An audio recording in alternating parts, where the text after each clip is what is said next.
अनेक सारी बातें इस विभूति योग में पढ़ोगे आप। तुलसी की महिमा देवी सज्जनों और थोड़ी वर्णन करते हैं। एक राजा के पास एक युवक मुसलमान नौकर है, बड़ी देर से नौकर है, राजा की निजी सेवा करता है। आज क्या देखते हैं कि उस युवक के गले में तुलसी की माला, मुसलमान है। राजा बहुत चकित देख, पहले कभी देखी नहीं, शायद ध्यान से देखा नहीं पहले कभी, कब से है पता नहीं, लेकिन आज दृष्टि तुलसी की माला जो गले में डाली हुई उस पर पड़ी। पूछा, क्या तुम हिंदू हो गए हो? राजा ने पूछा। नहीं साहब, फिर ये तुलसी की माला क्यों गले में डाली हुई है? तुलसी की माला तो हिंदू डालते हैं, देवी देवताओं के गलों में डाली जाती है, इससे नाम जपा जाता है, इत्यादि इत्यादि। एक मुसलमान युवक ने इसे क्या करना, क्यों माली डाली हुई है गले में? युवक कहते हैं, साहब एक बड़ी विचित्र घटना मेरे से घटित हुई,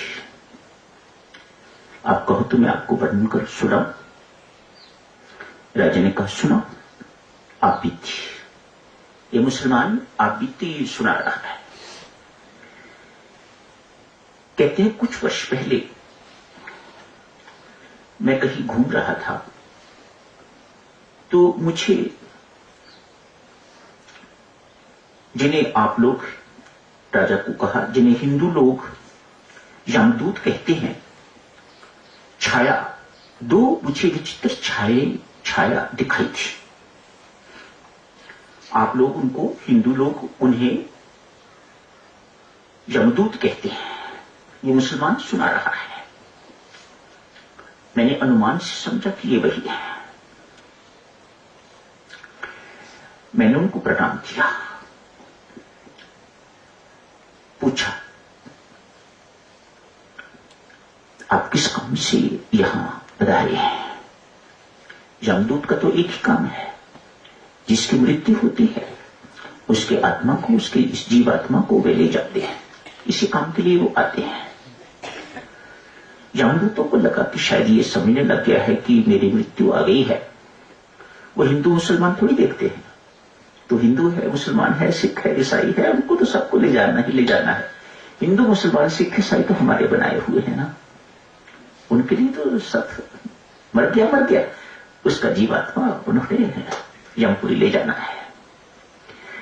कहा, तेरी मृत्यु नहीं है, तुझे लेने के लिए नहीं आए। फिर कहने लगे, मेरे साथ उनका वार्तालाप हो रहा है, कोई अल्लाह की कृपा, ऐसा कुछ उसकी मेहर मेरे ऊपर कि इस प्रकार का मेरे साथ घटना घटित हुई। अभी अभी एक युवक बैलगाड़ी पर आएगा, यमदूत सुना रहे हैं, एक युवक बैलगाड़ी पर आएगा, एक खड्डा है, इसमें बैल फंसेगा, तो जो बैलों को बांधने वाला ऊपर जुआ लगाया हुआ होता है वह उखड़ेगा, और उखड़ के बैल बीच में से निकल जाएगा, दोनों निकल जाएंगे। एक बैल, खूंखार बैल, इसके पेट में अपना सींग मारेगा और इसकी मृत्यु हो जाएगी, हम उसका जीवात्मा लेके चले जाएंगे। मुसलमान कहता है, राजा साहब मैंने इन दोनों यमदूतों से कहा, हाथ जोड़ के कहा, अगर आप इजाजत दो, आपकी अनुमति हो, तो क्या मैं ये सब कुछ अपनी आंखों से देख सकता हूं? इजाजत मिल गई। मैं एक पेड़ की ओट में खड़ा हो गया ये देखने के लिए। जो कुछ उन्होंने वर्णन किया था बिल्कुल वैसा ही हुआ। बैलगाड़ी आई है, भागती भागती आई है, खड्डे में पांव पड़ा है, सब कुछ जैसा बताया था वैसा हो गया। बैल एक ने तेज सींग अपना उसके पेट में मारा, मानो ऐसे पेट फट गया हो, मृत्यु हो गई। लेकिन यमदूत वैसे के वैसे ही खड़े हैं, गे नहीं है। तो मुसलमान लड़का कहता है, मैंने उनसे पूछा कि आप गए क्यों नहीं? उन्होंने कहा, जहां इसकी मृत्यु हुई वहां तुलसी का पौधा था, और जहां तुलसी का पौधा होता है वहां हमारी चलती नहीं है। ऐसे नहीं हम हिंदू अपने घरों पे तुलसी का पौधा रखते, कारण है इनके पीछे। हमें पता है या नहीं पता है वह दूसरी बात है, लेकिन कारण है इनके पीछे।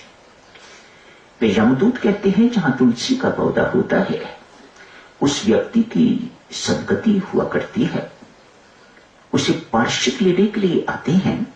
अभी हमारे सामने वे आए थे, आके तो जीवात्मा को अपने साथ ले गए। मानो ऐसे जीवात्मा को हम यमपुरी में या नरकपुरी में नहीं ले जा सकते। ये यमदूत तो जिनको यमपुरी में ले जाना हो, जिनको यम की यातनाएं देनी हो, जिनको नरक की यातनाएं देनी हो, उन्हें लेने आते।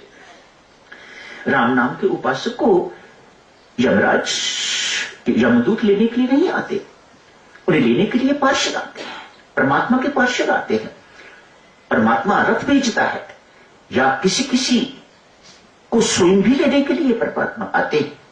ये राम नाम की महिमा है। राम नाम के उपासक को यम की यातनाएं यमपुरी में यमराज के पास नहीं जाना पड़ता, ऐसा शास्त्र कहता है।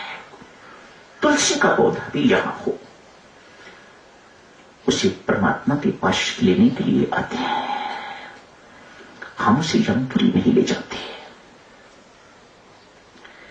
मन ही मन सोचा, तुलसी का पौधा मैं अपने घर में लगा नहीं सकता, लेकिन उस दिन से लेके आज तक मैं तुलसी की माला पहनना नहीं छोड़ता, तुलसी की माला पहन के रखता हूं ताकि मेरी सदगति हो। वैसे तो मुझे पता नहीं वो बहिश्त और दोज़ख कहते हैं, उर्दू के शब्द हैं। बहिश्त अर्थात स्वर्ग, उनके ये दो शब्द ही हैं, या स्वर्ग में जाते हैं या दोज़ख नरक में जाते हैं। मैं बहिश्त में जाऊंगा या नरक में जाऊंगा मुसलमान होते हुए मुझे पता नहीं है, लेकिन तुलसी की माला जैसा उन्होंने मुझे कहा है, तुलसी की माला पहने हुए मुझे पक्का यकीन है कि मैं दोज़ख में नहीं जाऊंगा, मैं बहिश्त में जाऊंगा। तो इसी बहाने मुझे स्वर्गलोक के मालिक, देवलोक के मालिक के दर्शन हो जाएंगे। तब से लेके राजा साहब मैं इस माला को पहनता हूं।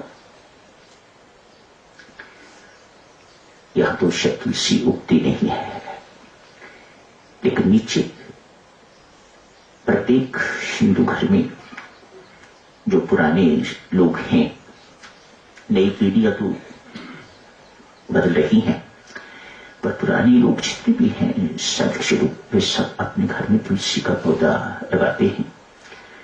नियम है उनका, शाम को दीपक जलाएंगे, तुलसी के पौधे को मौली बांधेंगे जैसे पीपल के पौधे को की जाती है। तो ये उनका पूजन का ढंग है, पूजा की विधि है। जारी रखेंगे साथियों। आज 10वें 11वें श्लोक में भगवान श्री ने बहुत बड़ी बात की है। जो प्रीतिपूर्वक मेरा भजन करते हैं, ये भजन क्या है? वे नहीं जो खिमी राम गाता है, नहीं, जो प्रीतिपूर्वक मेरा भजन करता है उससे मैं बुद्धि योग देता हूं। भजन क्या है और बुद्धि योग क्या है, कल से शुरू करेंगे चर्चा। आज यही समाप्त करने की इजाजत दीजिएगा। धन्यवाद।